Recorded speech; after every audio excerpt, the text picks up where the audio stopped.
let's immediately shatter a historical illusion that has persisted for a century. Many people still believe that China missed the Industrial Revolution simply because the Qing government was corrupt or because the Empress Dowager was ignorant. They believe that if the Ming Dynasty had survived, or if the Han people had remained in power, China would have naturally built battleships and dominated the globe. This conclusion couldn't be more wrong. The Industrial Revolution was never just a simple technology upgrade. Having a steam engine wouldn't have saved you.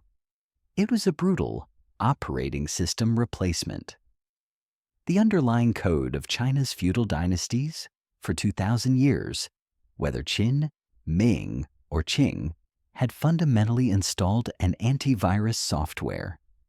And this software was designed to precisely identify and kill any sprout of industrial civilization. Today, we'll be forensic historians cutting through the layers of history to find the underlying source code that decided the fate of a nation. History textbooks often claim sprouts of capitalism appeared in the late Ming Dynasty. The evidence? Weaving workshops in Jiangnan, the prosperous Yangtze River Delta, began hiring workers. Merchants putting up the capital. Workers putting in the labor. But this wasn't the dawn of industrial civilization. It was merely the involution of an agricultural society. Why did this seedling never grow into a tree? Because the essence of the Industrial Revolution isn't about how many people you hire or how much cloth you weave. The essence is a complete suite of modern institutions. It requires property rights, so capitalists dare to accumulate wealth. It requires contract spirit, so strangers dare to do business. It requires patent systems, so geniuses dare to invent. It requires limited power, locking the ruler in a cage. In the operating system of the Qing Empire, these four elements were not only missing, they were actively suppressed. As long as this imperial power supreme operating system remained unchanged, even if you brought James Watt to Beijing, he would only have built an automatic fountain for the emperor's garden, not a steam engine that changed the destiny of the nation. Why did the Industrial Revolution happen in rainy Britain?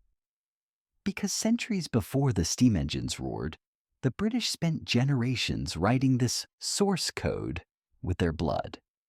The first line of code was written in 1215, the Magna Carta.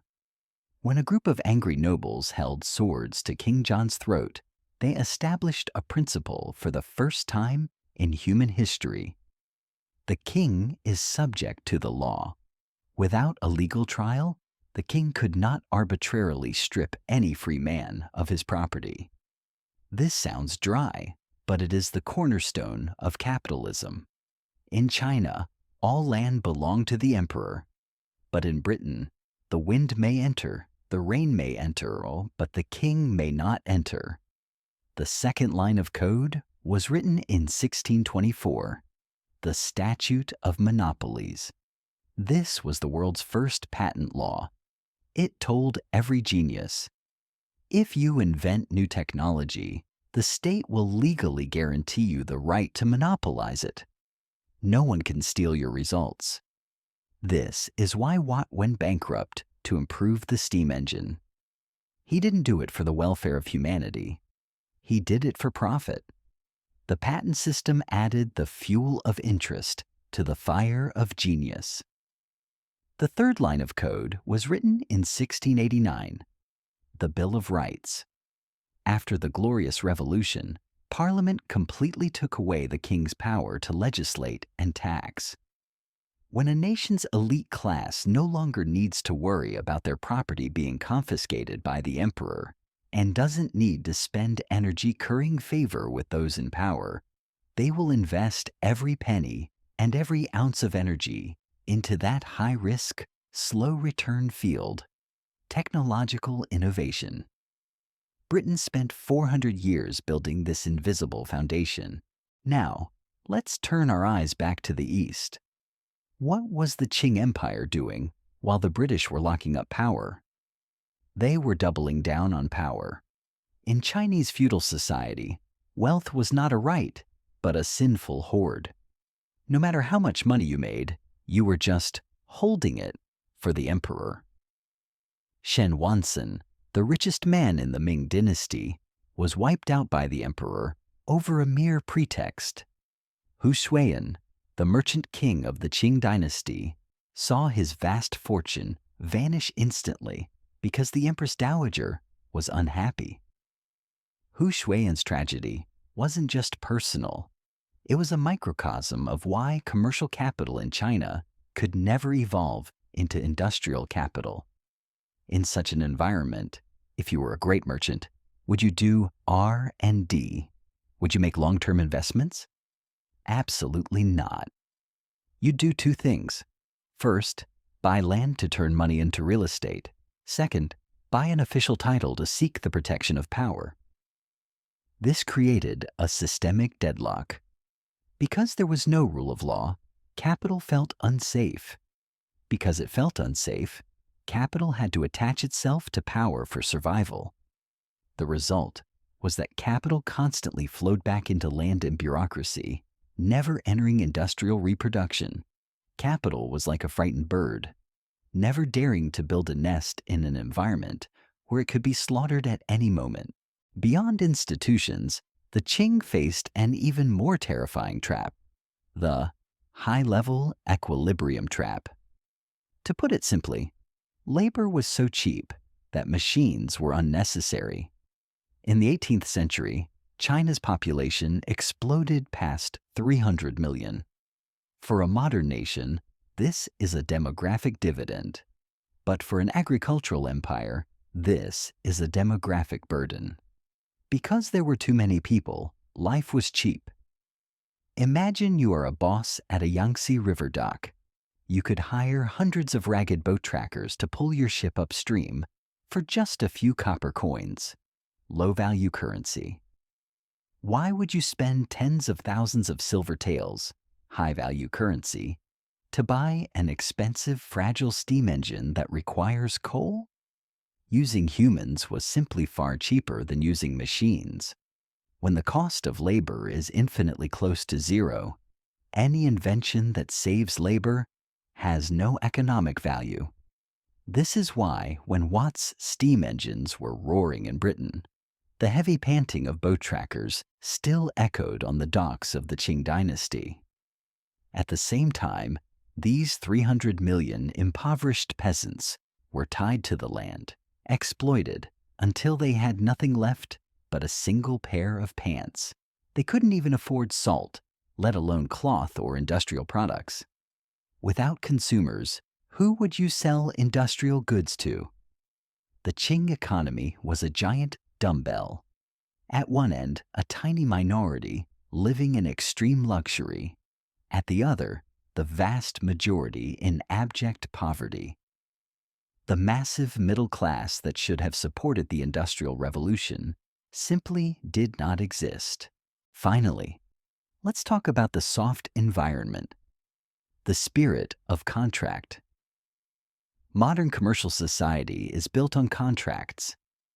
In the West, influenced by Roman law, contracts were regarded as sacred and enforced by an independent judicial system.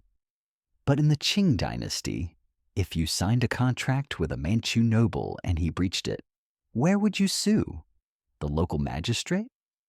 He would ask, "Who are you to dare accuse a lord?" In a society where power trumps law, a contract is just a piece of waste paper. This is Gresham's law applied to institutions. Cronyism drives out innovation.